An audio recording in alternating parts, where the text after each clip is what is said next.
débat à l'Assemblée nationale.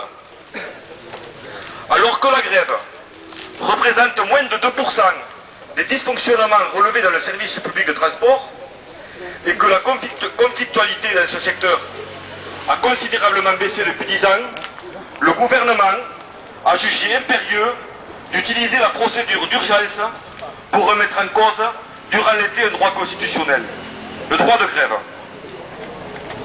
Si l'objectif affiché est d'améliorer le dialogue social et d'assurer la continuité du service public de transport, on peut vite se rendre compte, en parcourant le projet de loi, que dans l'objectif réel, il n'en est rien. Dans le texte lui-même, rien ne vise à améliorer le dialogue social.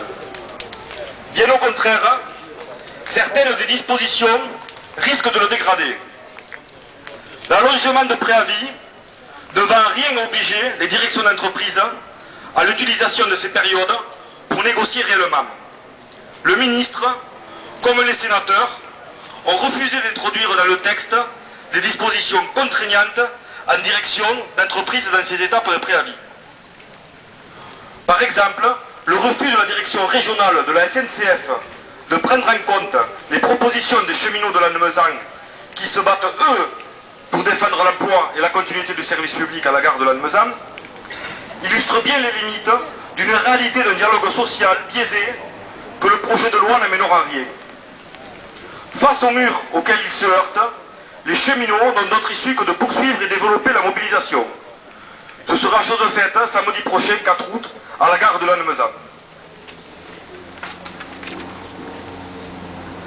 En outre, alors que 55% des entreprises assujetties à la loi sur la négociation annuelle obligatoire ne respectent pas cette obligation légale, on ne fait rien dans le texte pour changer cette situation. La non-prise en compte de la particularité des mouvements interprofessionnels va mettre les acteurs sociaux des entreprises dans des positions de négociation insolubles et ridicules. En effet, comment pourront-ils dialoguer de sujets sur lesquels ils n'ont pas prise? Plus généralement, les risques pénaux qui découlent du texte vont favoriser les cas, déjà très nombreux, de discrimination syndicale et faire régner un climat incompatible avec la bonne marche des entreprises. Les pressions qui vont être exercées sur les salariés au regard de la déclaration individuelle 48 heures à l'avance et de la consultation au bout de 8 jours de conflit risquent d'altérer durablement les relations entre les salariés et leur direction.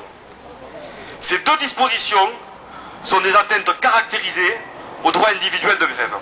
L'obligation de conclure des accords de prévention des conflits avant le 1er janvier 2008 est totalement irréaliste compte tenu du contexte. Pour résumer, ce texte non seulement n'améliore en rien les conditions du dialogue social, mais détourne celui-ci dans un sens uniquement favorable au patronat, lui permettant de continuer à contourner la loi et de ne pas être lié par des contraintes de négociation.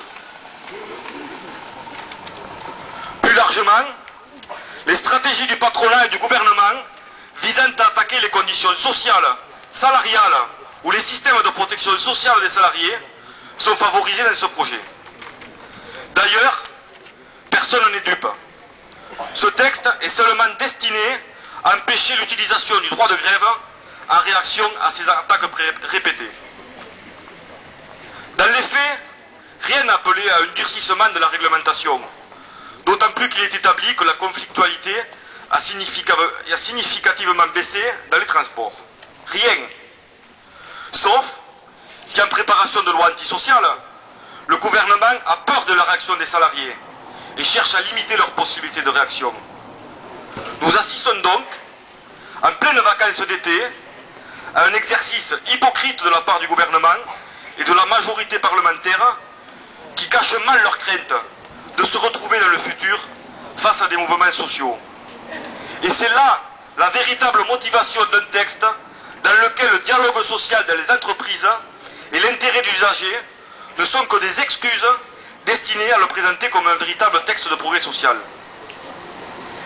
En ce qui concerne la continuité du service public, le projet de loi ne répond en rien aux préoccupations quotidiennes des usagers, comme le montrent les réactions mitigées des associations qui les représentent. ne se rappeler d'eux, de leur existence, que les jours de conflit est révélateur de l'état d'esprit du gouvernement et de la majorité qui le soutient.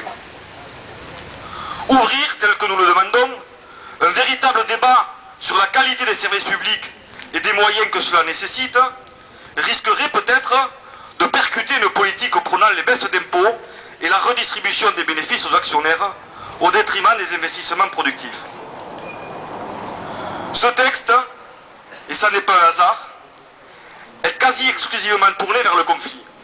Ce qui en fait bien un texte destiné à casser le droit de grève, d'abord dans les entreprises de transport terrestre, puis dans le reste des transports et services publics, comme le démontrent les amendements au Sénat, ainsi que les déclarations du Premier ministre. En fait, les transports terrestres sont les cobayes d'une offensive visant une restriction généralisée du droit de grève dans notre pays.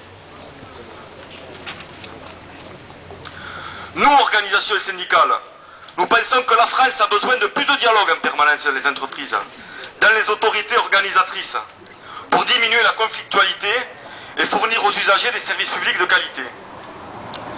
Le gouvernement, lui, n'a aujourd'hui qu'une idée en tête, sortir vainqueur en cassant le droit de grève, d'affrontement avec le salarié et les organisations syndicales qui les représentent.